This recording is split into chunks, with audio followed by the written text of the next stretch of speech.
Halo, Assalamualaikum warahmatullahi wabarakatuh. Ketemu lagi dengan saya Evita Muslimah Isnanda Putri di materi yang selanjutnya, yaitu berbicara tentang supervisi keperawatan. Tetap di mata kuliah manajemen keperawatan. Nah, hari ini saya akan menjelaskan tentang apa itu supervisi keperawatan, bagaimana tekniknya, manfaat dan tujuan dari supervisi keperawatan. Yang pertama, apa pengertian dari supervisi? Supervisi adalah hal yang mungkin sering kalian dengar ya. Apalagi kalau misalnya sedang praktek klinis di rumah sakit, pasti wow, itu dosennya mau supervisi kayak gitu. Nah, apa sebenarnya supervisi itu? Supervisi berasal dari kata supervise ya dalam bahasa Inggris yang berarti menurut Huber tahun 2000, supervisi itu merupakan upaya untuk membantu pembinaan dan peningkatan kemampuan pihak yang disupervisi agar mereka dapat melaksanakan tugas kegiatan yang telah ditetapkan secara efisien dan efektif. Dari pengertian ini ada beberapa hal yang menarik. Supervisi yaitu pembinaan dan peningkatan kemampuan. Siapa? Yaitu orang yang disupervisi, dengan tujuan agar orang yang disupervisi itu mampu melaksanakan tugas kegiatan yang telah ditetapkan secara efisien dan efektif. Itu pengertian supervisi menurut Huber tahun 2000. Nah, kalau supervisi keperawatan apa? Sama, yaitu terkait dengan kegiatan pengawasan dan pembinaan yang dilakukan secara berkesinambungan oleh supervisor atau orang yang melakukan supervisi, mencakup masalah pelayanan keperawatan, asuhan keperawatan, masalah ketenagaan, masalah fasilitas peralatan, agar pasien mendapatkan pelayanan yang bermutu setiap saat. Bedanya di supervisi keperawatan ini adalah cakupan masalah atau topik yang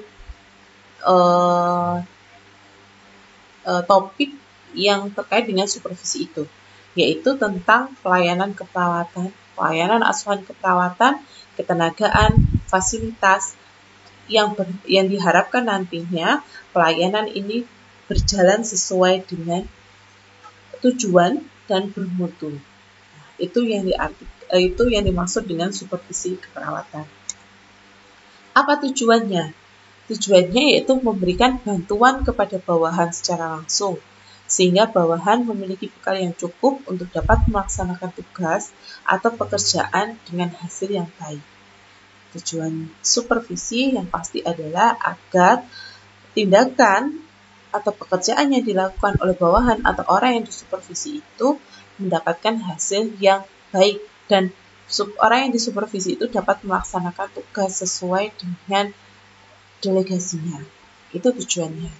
Nah, tujuan dari pengawasan ada sebagai berikut. Yang pertama, menjamin bahwa pekerjaan dilaksanakan sesuai dengan tujuan, seperti yang tadi saya jelaskan. Nah, jadi menjamin bahwa pekerjaan yang dilakukan oleh bawahan atau orang yang kita supervisi itu sesuai dengan tujuan yang telah ditetapkan dalam waktu yang diberikan atau tempo yang diberikan dengan menggunakan sumber daya yang tersedia. Yang kedua, memungkinkan pengawas atau supervisor menyadari kekurangan-kekurangan para petugas kesehatan. Dalam hal ini ada orang yang disupervisi dalam hal kemampuan, pengetahuan, dan pemahaman, serta mengatur pelatihan yang sesuai. Jadi ketika tindakan supervisi itu, supervisor akhirnya tahu seperti apa sih kinerja dari orang yang disupervisi, bagaimana kemampuannya, bagaimana pengetahuannya, bagaimana pemahamannya, sehingga nanti supervisor tahu apa yang harus dilakukan atau apa yang diputuskan terhadap hasil dari penilaian orang yang disupervisi. Apakah kemudian dibekali kemampuan pengetahuan itu, ataukah kemudian diberikan pelatihan dan sebagainya. Itu tujuannya. Berikutnya yang ketiga, memungkinkan para pengawas atau supervisor mengenali dan memberi penghargaan atas pekerjaan yang baik dan mengenali staf yang layak diberikan kenaikan jabatan dan pelatihan lebih lanjut. Kalau tadi supervisor mampu menyadari kekurangan para orang yang disupervisi, Tujuan berikutnya yaitu memungkinkan supervisor akan memberikan penghargaan ya atas pekerjaan atau kinerja yang baik dari orang yang disupervisi. Atau bahkan supervisor akhirnya bisa mengenali staff atau orang yang disupervisi itu untuk kemudian diberi jabatan atau pelatihan yang lebih baik seperti itu. Nah, biasanya atasan itu akan tahu bagaimana kinerja bawahan dengan supervisi. Kalau tidak ada supervisi, jarang biasanya atasan mengetahui bagaimana kinerja dari bawahannya. Yang keempat, memungkinkan manajemen bahwa sumber yang disediakan baik petugas telah cukup dan dipergunakan dengan baik. Jadi memastikan manajemen mengetahui bahwa sumber daya yang disediakan sudah mencukupi ataupun kurang seperti itu. Dan memungkinkan manajemen menentukan penyebab kekurangan pada kinerja tersebut. Itulah tujuan dari supervisi. Nah, unsur pokok yang harus ada dalam supervisi yaitu pelaksana. Pelaksana atau yang bertanggung jawab melaksanakan supervisi adalah atasan, yakni mereka yang memiliki kelebihan dalam organisasi. Jadi unsur pokoknya adalah pelaksana supervisi itu atau supervisor atau atasan. Menurut Ali Zaidin dalam buku yang berjudul Dasar-Dasar Kepemimpinan dalam Keperawatan, ada beberapa tingkatan atas kelas manajer dalam melakukan supervisi, yaitu sebagai berikut. Yang pertama dikenal dengan top manager atau manajer puncak, yang paling puncak, yang paling tinggi, yaitu bertanggung jawab atas seluruh kegiatan dari hasil kegiatan serta proses manajemen organisasi. Tugas utamanya yaitu menetapkan kebijaksanaan atau penyelesaian, kemudian memberi petunjuk dan pengarahan umum berkaitan dengan tujuan.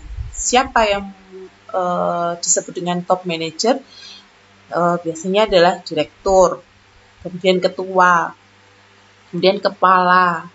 Contohnya kepala dinas kesehatan daerah, direktur rumah sakit, Kakanwil Depkes provinsi, kepala kementerian, pokoknya yang paling tinggi ya, memiliki tanggung jawab atas seluruh proses manajemen di organisasi tersebut. Itu dikatakan top manager. Berikutnya manajer menengah atau middle manager. Ini di tengah-tengah ya, di bawahnya top manager. Manajer menengah ini memimpin sebagian manajer tingkat pertama yang bertugas menjabarkan kebijaksanaan top manager tadi ke dalam program-program. Siapa yang dijuluki middle manager? Yaitu kepala bagian, kepala subbagian, kepala subdinas. Nah, itu merupakan middle manager. Jadi posisi di bawah top manager. Berikutnya ada manajer tingkat pertama atau first line atau first level manager atau supervisor manager, yaitu manajer tingkat bawah yang bertugas memimpin langsung para pelaksana atau pekerja, atau biasa disebut dengan mandor atau supervisor. Siapa? Ya, kepala seksi, kepala urusan, seperti itu.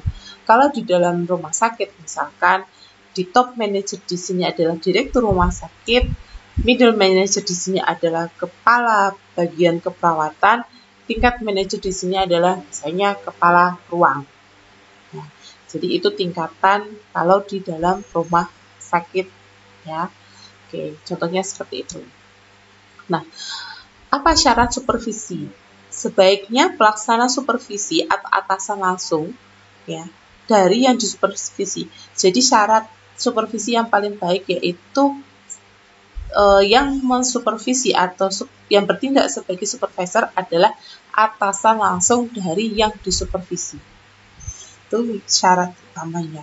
Tetapi apabila tidak mungkin, dapat ditunjuk staf khusus dengan batas-batas wewenang dan tanggung jawab yang jelas dan memiliki pengetahuan serta keterampilan yang cukup di bidang supervisi atau di bidang pekerjaan yang akan dilakukan supervisi. Seperti itu. Contoh misalkan, Karu ingin mensupervisi perawat primer, misalkan. Tetapi saat itu Karu sedang berhalangan atau tidak bisa Sehingga siapa yang kemudian bisa melakukan supervisi ke perawat primer, mungkin yang bisa ditunjuk atau didelegasikan yaitu naik satu tingkat lagi atau manajer keperawatan. Seperti itu. Nah, atau misalkan kepala ruangan di sini ingin melakukan supervisi ke perawat asosiat. Karena kepala ruangan berhalangan atau tidak bisa mengikuti supervisi, tidak bisa melaksanakan supervisi, sehingga tugas supervisi itu bisa dialihkan ke perawat primer. Asal perawat primer di sini tahu memiliki wewenang dan tanggung jawab dan memiliki pengetahuan dan keterampilan yang cukup terkait dengan apa yang akan disupervisi. Seperti itu. Ya. Oke, itu syarat supervisi. Memiliki keterampilan berarti memahami prinsip-prinsip pokok serta teknik supervisi. Dan berikutnya, seorang pelaksana supervisi atau supervisor ini harus memiliki sifat yang edukatif dan suportif, bukan yang otoriter. Apa yang dimaksud dengan sifat edukatif? Yaitu sifat yang membimbing. Kemudian suportif yang mendukung, bukan kemudian otoriter. Bukan berarti apa yang menjadi kehendak supervisor harus dilaksanakan oleh orang yang disupervisi. Tetapi harus dengan sifat lebih membimbing dan lebih mendukung siapa yang sedang disupervisi. Berikutnya, supervisor harus mempunyai waktu yang cukup. Nah, ketika supervisi itu tidak boleh tergesa-gesa. Nah, sehingga harus sabar berupaya meningkatkan pengetahuan, keterampilan, dan sikap bawahan yang disupervisi. Contoh kalau supervisi, kenapa kemudian pengalaman-pengalaman kami sebagai dosen saat supervisi mahasiswa, kami sudah memiliki waktu ya, mencoba memanage waktu kami berapa lama ketika kami akan melakukan supervisi. Tapi biasanya yang terjadi janjian jam 7 misalkan, ternyata mahasiswa baru datang setengah 8, sehingga nanti kegiatan supervisinya tergesa-gesa. Atau sebaliknya, misalkan dosen janjian jam 7, ternyata dosennya baru datang jam setengah 8, akhirnya kegiatannya tergesa-gesa. Nah, itu tidak tepat ya. Apa yang harus dilakukan yaitu supervisor harus punya planning, bisa memanage waktu berapa lama nanti waktu yang dipergunakan untuk melakukan supervisi, sehingga supervisinya tidak tergesa-gesa. Okay. Proses supervisi yang baik harus mengikuti apa tadi? Tepat waktu. Nah, ini ya, harus tepat waktu. Ini yang sangat sulit bagi saya terutama ya, tepat waktu. Karena kadang sudah merencanakan planning waktu tersebut ternyata berubah ya. Mungkin berubah lebih lambat atau berubah lebih cepat atau berubah ganti hari. Nah, ini memang kekurangan dari saya ya. Sehingga harus benar-benar mencoba untuk bisa tepat waktu, yaitu mempertahankan standar kerja. Tindakan pengawasan harus dilakukan pada saat yang tepat. Berikutnya sederhana. Tindakan pengawasan harus sederhana, bila tidak akan memerlukan waktu lama untuk menerapkan dan menghasilkan efek yang diinginkan. Kemudian minimal, yang berarti pengawasan harus disediakan sedikit mungkin, yakni sedikit yang diperlukan untuk menjamin pekerjaan akan diselesaikan dan standar bisa dipertahankan. Luas, nah ini yang harus diperhatikan ya. Artinya pengawasan ini tidak selalu kaku. Tidak selalu kaku. Luas, fleksibel, situasional. Nah, itu yang dikatakan dengan luas. Oke, sasaran dari supervisi siapa? Kalau tadi pelaksananya adalah atasan. Kalau sasarannya atau objek dari supervisi ini adalah pekerjaan yang dilakukan oleh bawahan yang melakukan pekerjaan tersebut. Sasaran yang dilakukan oleh bawahan disebut sebagai sasaran langsung ya, atau bawahan langsung. Nah, itu sasarannya. Dan frekuensi supervisi yang bagus itu seperti apa sebenarnya ya? Sebenarnya adalah yang cukup, tidak boleh over control, tidak boleh juga under control. Apa yang dikatakan over control? Over control ini yaitu pengawasan yang terlalu berlebihan, ya, terlalu over. Apa yang terjadi dampaknya akan merusak delegasi yang diberikan, ya, yaitu staf tidak akan dapat memikul tanggung jawab yang lebih besar, sehingga delegasi maupun hasil dari supervisi itu tidak akan bisa mendapatkan hasil yang baik. Kalau under control, yaitu kontrol yang kurang, ini juga berdampak buruk, ya, di mana staf tidak akan produktif melaksanakan tugas dan berdampak secara signifikan terhadap hasil yang diharapkan. Berdampak terhadap pemborosan waktu dan anggaran yang sebenarnya dapat dihindarkan. Berikan kesempatan waktu yang cukup kepada staf untuk berpikir dan melaksanakan tugas tersebut. Sehingga frekuensi dari supervisi atau pengawasan ini harus benar-benar disesuaikan. Tidak boleh terlalu over, tidak boleh under control. Ya. Nah, bagaimana tekniknya? Ada 4 hal pokok dalam teknik supervisi. Yang pertama, harus supervisor menetapkan masalah dan prioritas. Kemudian menetapkan penyebab masalah, prioritas, dan jalan keluarnya atau solusi. Kemudian melaksanakan solusi atau jalan keluar dan menilai hasil yang dicapai untuk tindak lanjut berikutnya. Ada 3 langkah dalam supervisi. Yang pertama, yaitu persiapan. Mengadakan persiapan pengawasan, yaitu menentukan tujuan dari supervisi, menentukan metode pengawasan atau metode supervisi yang tepat, dan menentukan standar atau kriteria pengukuran atau kriteria hasil dari supervisi. Jadi kita supervisor harus sudah punya standar atau kriteria atau penilaian, ya, kriteria penilaian terhadap siapa yang disupervisi. Itu harus disiapkan dulu. Tidak boleh ketika dalam proses atau ketika akhir baru kemudian membuat standar. Itu tidak boleh. Jadi standar itu harus disiapkan di awal. Bahkan standar atau kriteria pengukuran ini bisa kemudian kita tunjukkan kepada orang yang kita supervisi sehingga mereka sudah ready, sudah siap ketika dilakukan supervisi. Ya. Oke. Yang kedua yaitu proses pengawasan atau proses supervisi, yaitu saat menjalankan pengawasan. Ada 3 tahap. Yang pertama, membuat dan menentukan rencana pengawasan, ya.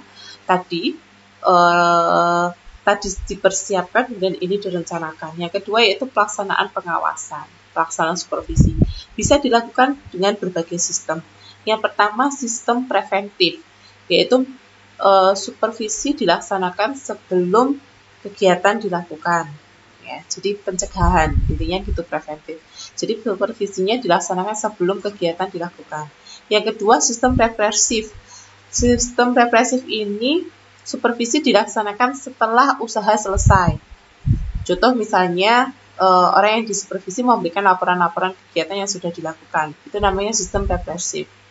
Kalau sistem verifikatif, yaitu supervisi dilakukan secara terperinci dengan memberikan laporan-laporan perincian dan analisa dari segala hal yang terjadi dalam pelaksanaan dan rencananya. Jadi diverifikasi seperti itu. Kemudian ada sistem inspektif. Kalau sistem inspektif ini berarti sistem supervisi dengan mengadakan pemeriksaan secara langsung, ya, langsung datang ke lokasi maupun melihat secara langsung bagaimana orang yang kita supervisi. Itu namanya sistem inspektif. Kemudian sistem investigatif, yaitu supervisi dengan cara mengadakan penelitian, penyelidikan untuk mengetahui kesalahan dan membongkar adanya penyelewengan. Nah, jadi investigasi, diam-diam diselidiki, ya, diam-diam diteliti untuk mengetahui apa sih kekurangan dari orang yang kita supervisi. Kemudian kombinasi sistem preventif dan represif. Kombinasi dari supervisi yang dilakukan sebelum dan sesudah usaha atau kegiatan itu berjalan. Ya, setelah yang pertama tadi rencana, kemudian pelaksanaan, yang berikutnya adalah melakukan penilaian dari pelaksanaan pengawasan. Langkah yang ketiga yaitu memperbaiki penyimpangan atau melakukan tindakan pasca supervisi. Ya, jadi setelah supervisi dilakukan, setelah nilai diberikan, ada 5 hal yang kita lakukan, yaitu mengumpulkan informasi, mengidentifikasi masalah, menganalisis masalah, mencari dan menetapkan alternatif pemecahan masalah, dan melaksanakan upaya pemecahan masalah atau upaya solusi. Inilah alur supervisi. Misalkan di sini Kepala Bidang Keperawatan melakukan supervisi kepada Kepala IRNA. Kepala IRNA melakukan supervisi kepada kepala ruangan, ya. Ini kepala ruangan melakukan supervisi ke PP1, PP2.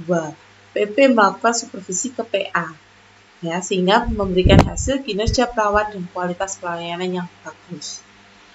Ini langkah-langkahnya. Ada pra, yaitu persiapan, pelaksanaan, pasca, yaitu setelah supervisi. Di pra persiapan, apa yang dilakukan? Menetapkan kegiatan dan tujuan serta alat ukur atau penilaian atau instrumen dari kegiatan supervisi. Kemudian pelaksanaan tadi, menilai kinerja perawat dengan RAA, responsibility, accountability, dan authority. Bertanggung jawab, terakuntabilitas, dan adanya memikirkan kebebasan atau hak-hak dari orang yang disupervisi. Kemudian di pasca supervisi kita lakukan pembinaan dengan 3F, yaitu fair, feedback, dan follow up.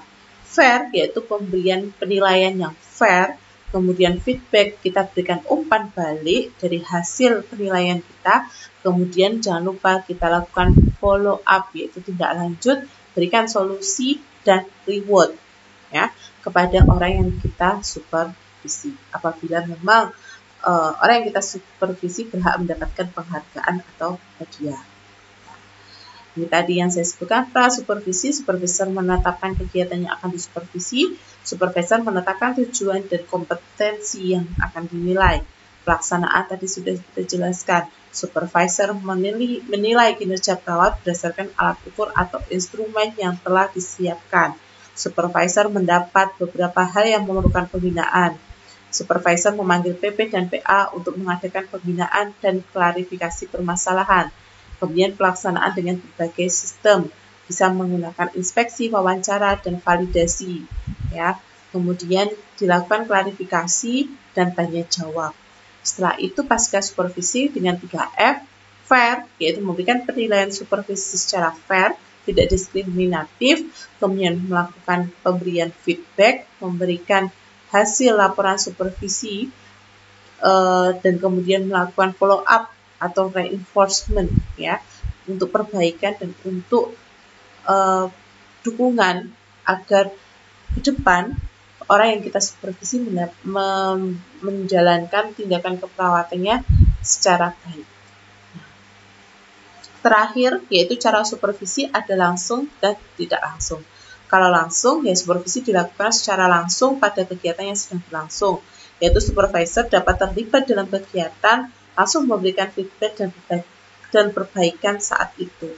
Proses ini bisa dilakukan secara mandiri ataupun didampingi oleh supervisor, ya. Oke, kemudian kalau tidak langsung, supervisor melakukan supervisi melalui laporan baik tertulis maupun lisan. Jadi supervisor tidak melihat langsung apa yang terjadi di lapangan, sehingga mungkin hal dampak negatifnya yaitu mungkin akan terjadi kesenjangan fakta, ya, sehingga umpan balik dapat diberikan secara tertulis. Oke, satu lagi ternyata, yaitu apa akhirnya manfaat dari supervisi ini ketika kita mampu sebagai supervisor melakukan supervisi kepada bawahan kita. Manfaat yang akan kita dapatkan dari hasil supervisi ini yang pertama adalah meningkatkan efektivitas kerja bawahan, ya. Kemudian yang kedua, meningkatkan efisiensi kerja, sehingga mendapatkan mutu pelayanan atau kualitas pelayanan yang lebih baik lagi. Itu dari saya terkait dengan supervisi keperawatan. Semoga bermanfaat. Sampai jumpa di pertemuan berikutnya. Dadah. Assalamualaikum warahmatullahi wabarakatuh. Terima kasih.